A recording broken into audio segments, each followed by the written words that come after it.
thank you for giving your time this evening to join us. This is the first of 3 identical seminars, and so you're the guinea pigs in a way. So if you've got any thoughts about how we can improve tonight's session, if you could pop them in the chat, please, that would be absolutely amazing, because it will help us improve it for the second and third sessions. So if you have questions or things that you want to bring up, what we're going to do is spend probably the first half of the session just running you through some of the basic points about the Homes for Ukraine scheme. And I've got colleagues from the County Council and Coventry and Warwickshire in mind, and one of our district council colleagues, and we'll just give you some basic information to start with, and then we'll use the second part of the session for a question and answer session, which I will try and chair. But we'll try and answer all of your questions, and if we can't, we'll come back to you with answers when we've got them. There are obviously some parts of the scheme that are still emerging from government and locally and applying the guidance. So I hope that makes sense and is okay. And Mike, I think we've got that. In fact, I can drive it from here. So yeah, this is what we're going to run through. I'll give you a bit of an overview. We've then got a number of people who will talk through elements of the process. Then we've got Dave Jones from our Children and Families Service talking about what will happen if hosting arrangements break down for any reason. We've then got a session talking about mental health, and then we'll go through the question and answer session, and we promise we'll be done by 9 o'clock, if not a little bit earlier. And of course, on the slide you can see some of the many examples from across Warwickshire of people showing their solidarity and support for people in Ukraine. We've got a few things that we want to achieve today. I think the first thing of all is that we want to thank you all for your kindness and generosity in offering yourselves as sponsors. It's an incredible thing to do, and on behalf of Warwickshire County Council and all of our partners in the district and borough councils across Warwickshire, and I know on behalf of our elected members, they would want me to thank you and recognise what you're doing, and to confirm that we will do everything we can to support you in delivering the sponsorship role. Secondly, we want to update you about the Homes for Ukraine scheme and how we are implementing and interpreting the guidance in Warwickshire, and how the councils and other public services, voluntary community sector and businesses are coming together to support the scheme. We want you to know the support that's available to you, the support available to your guests, and also how you go about talking to us if you have questions or issues as you go over the period of the sponsorship scheme. So we will be here to answer your questions, not just tonight, but for as long as you're providing the sponsorship for your guests. We'll also log anything we can't answer, as I mentioned earlier on, and we will respond as quickly as we can. I'm also very interested in thoughts and ideas about ways we can help you and your guests, either now or sort of going forward. And we also want you to know that you're part of a network of sponsors. We've tried to set up some support, and we'll talk a little bit about that. And we want you to feel part of a community of sponsors. And as I say, really know that you can have an ongoing conversation with your local councils about the sponsorship effort and the Homes for Ukraine scheme. So, as I say, pop your questions in the chat if you would, please, or raise your hand when we get to the Q&A, if that's okay. So, just to run you through some basics about the scheme, and I should caveat this, that the government has pulled the Homes for Ukraine scheme together at pace. And as we stand now, we've got some of the guidance, and you will have seen some of it, but we don't have all of it. And so there are some quite significant gaps in terms of detail that we've got a reasonable idea of what we think will come through from government, but we don't know for sure. So there will be a bit of uncertainty around. But what we can say for sure, the scheme launched in mid-March. Sponsors are able to register with government and need to have a connection with an individual to whom they've made an offer of accommodation, and the minimum expectation is a 6-month sponsorship for that guest to come in. and there will be a thank you payment, and we'll talk more about the payments later, of £350 per month for up to a year, up to 12 months. Sponsors must register all adults living at the property and have at least 6 months leave to remain. Guests, so the people coming into your homes, are eligible if they're a Ukrainian national or the immediate family member of a Ukrainian national and were resident in Ukraine before the 1st of January of this year. And upon arrival, they can live and work in the UK for up to 3 years and access public funds and public services straight away, so healthcare benefits, employment support, education, English language, etc. There is a visa process for this, and I'm very much aware that this is taking time.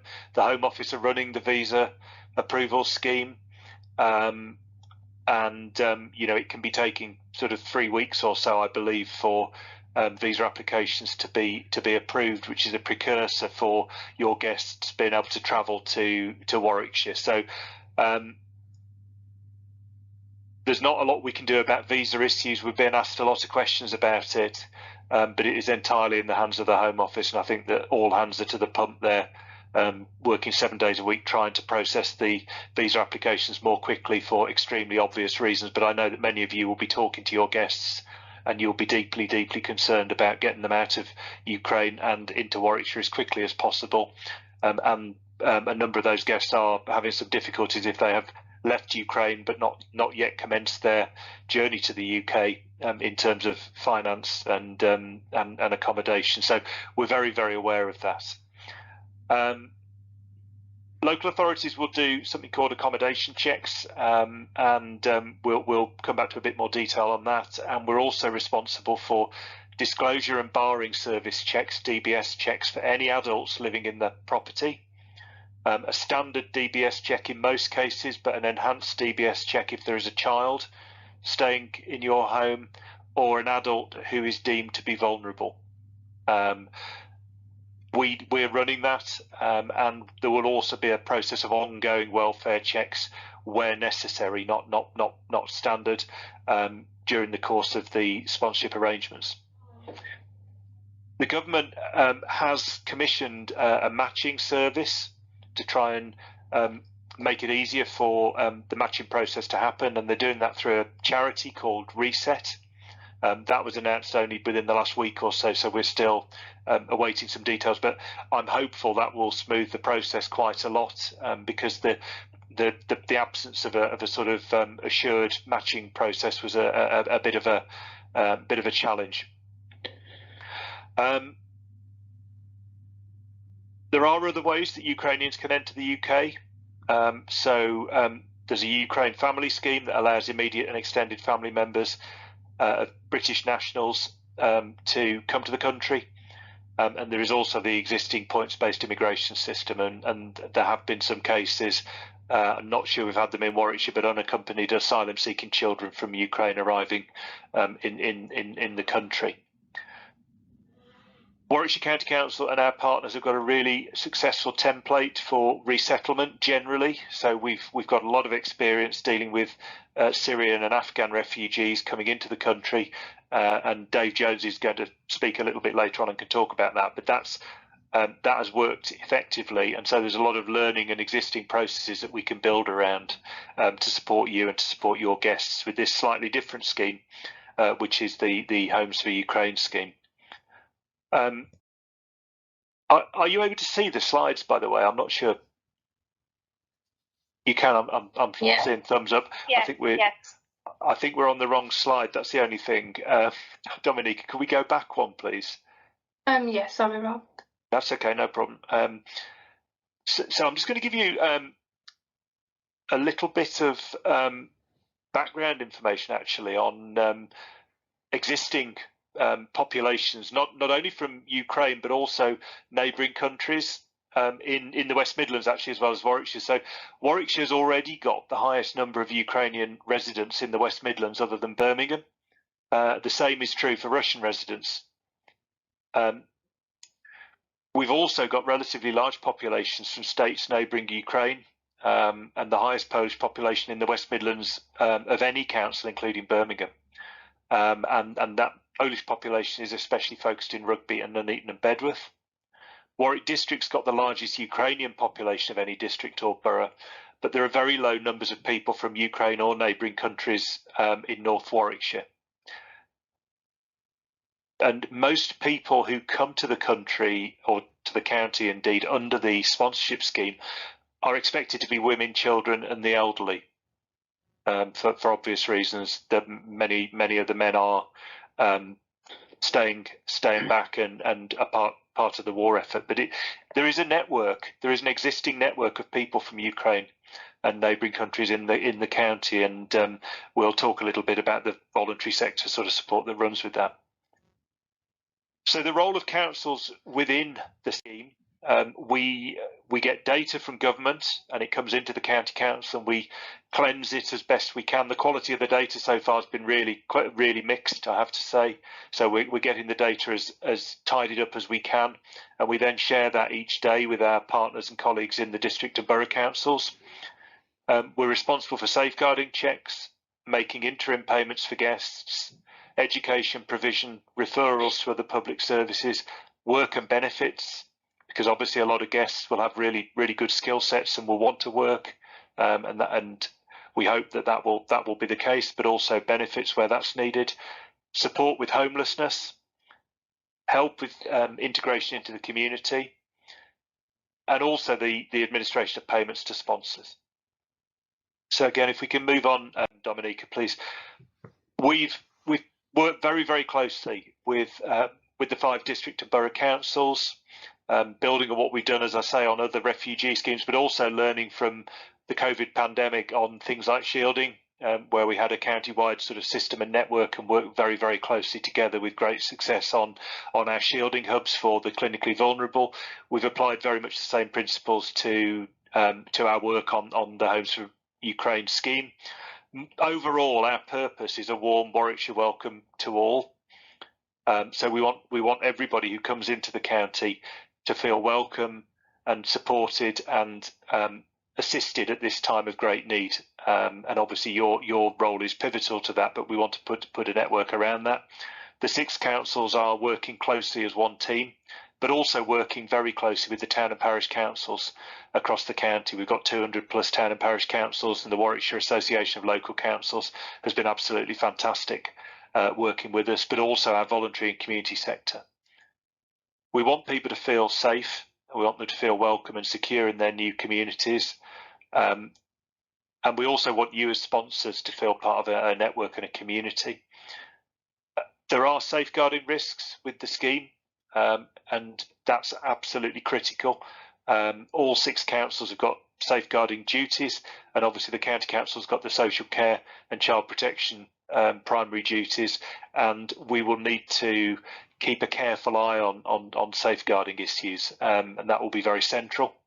We're trying to build on our existing systems and channels wherever we can, rather than setting up things that are brand new, and we're trying to design things so that we've got a handle on the overall position across the county, without making it too process driven. And we'll get that right, but it might take a bit of time. So again, you may have feedback for us about how we can join things up better. The funding that's coming into the local authorities will be used as a pool. Government still hasn't said whether the county council or the district councils will get the money, or whether it will be split, or whether we split it, but it doesn't really matter because we've got a shared commitment that the money would just be pulled and used where it's needed, and we're working on that. And we will invest in the voluntary and community sector, and also some third parties to help make sure we've got the wraparound support that your guests need and that you need during this time. And we'll need to be pretty fleet of foot and agile. I think obviously there will be some tweaks, I'm sure, nationally as we go, and we'll make sure that we can respond well to that. And just to finish by way of my introduction, if we could just move on to the next slide. This is a simplification of the guidance that we have, but it gives you an idea of the process, and we'll go into a bit more detail later on. But this is actually my attempt to simplify the sort of process flows. So When a visa is approved and a named sponsor is a requirement for the visa to be approved, we get data through from government about the approved guests and the sponsors. We share that with our colleagues in the districts and boroughs. Our district and borough housing teams have been absolutely brilliant, and they have already made a good start. So some of you, I hope, will have had a visit or contact from your district and borough housing team to come and do an accommodation check, and we'll talk a little bit more about what that involves in a moment. But that's just to make sure that the property is there and that the property is reasonable for guests to stay in. Once that has happened and the guest has arrived, the thank you payments can be triggered. There'll be payments of £350 a month, not per guest, that's per sponsor. And they will be paid until such time as the sponsorship ends. And at the moment, there's I think, up to a year's worth of payments allowed. At the same time, the County Council is going to coordinate the DBS check process across the whole county. So you will be contacted and asked for details to inform the DBS check process, and you will be guided and supported to get your DBS checks in to the Disclosure and Borrowing Service for any adult living in the property. That will come through the County Council. And obviously, beyond that, our usual sort of welfare processes will apply. We're not doing anything different for Ukrainian refugee guests, but if necessary, we'll make ongoing risk-based welfare checks. And our Family Information Service will provide contact and support for you throughout if you need it. They'll be particularly useful where there are children in the group staying with you. Sponsors and guests, so on the right-hand side of the slide, sponsors and guests are required to make arrangements to travel to the new home. So essentially, it's the guests kind of make their own way to you. And one of the challenges we've got as councils is knowing when the guests have arrived. You know, so we're working through how we can confirm that with you. But once we know that the guests have arrived, as well as the thank you payments, the guests will receive an interim payment of £200. Obviously, they're probably not going to turn up with bank accounts necessarily, and so we are just working through the final details of how we will do that with district and borough colleagues who are likely to make the payments, but we are just exploring the range of options for that. But we need to make that happen quickly for obvious reasons. And we're also developing arrangements. You know, we hope this won't be needed very often, if at all, but where a sponsorship arrangement breaks down, obviously there are a number of consequences and issues that flow from that, and we just need a process to make sure we understand when that happens, or you know, when there are other changes in the people living in the home, whether that's sponsors, other adults in the home, or guests. And then under the dotted line, the grey boxes are the wider wraparound support that we're trying to put in place for you and for your guests. So school admissions for school-aged children, and that's going to be a real challenge for us. That's something that we're giving a lot of thought to, and we'll talk a bit about that later on. Access to healthcare, GPs, maternity, given the cohort of people we're expected to arrive, support with mental health, and vaccination. Vaccination levels in Ukraine are very much lower than the UK on COVID, for example. And so we want to make sure that Ukrainians arriving in the country have the opportunity for vaccination for COVID. Social care, work, Department for Work and Pensions, benefits, English as an additional language. Our library service is working through what we can offer guests arriving in the country by way of support, making sure that we've got community and social contacts for guests and for sponsors. We've got a Welcome to Warwickshire pack on our website, and we can pop the link in the chat, giving kind of practical information and messages to your guests. And we've written to all sponsors from the leader of the County Council. And the Warwickshire Welcome Pack has been translated into Ukrainian as well, and will be translated into Russian. We're told that the quality of the translation is adequate. I don't think it's perfect, but I think it's intelligible, and it's not offensive, but it's there in Ukrainian for your guests as well. And we're also going to make sure there's support there to help your guests with access to banks, telephones and food. And we've also set up a sponsor network that we'll talk about later on. So I hope that gives you a bit of an overview. We're going to move on now and just break that down a little bit more. I'm conscious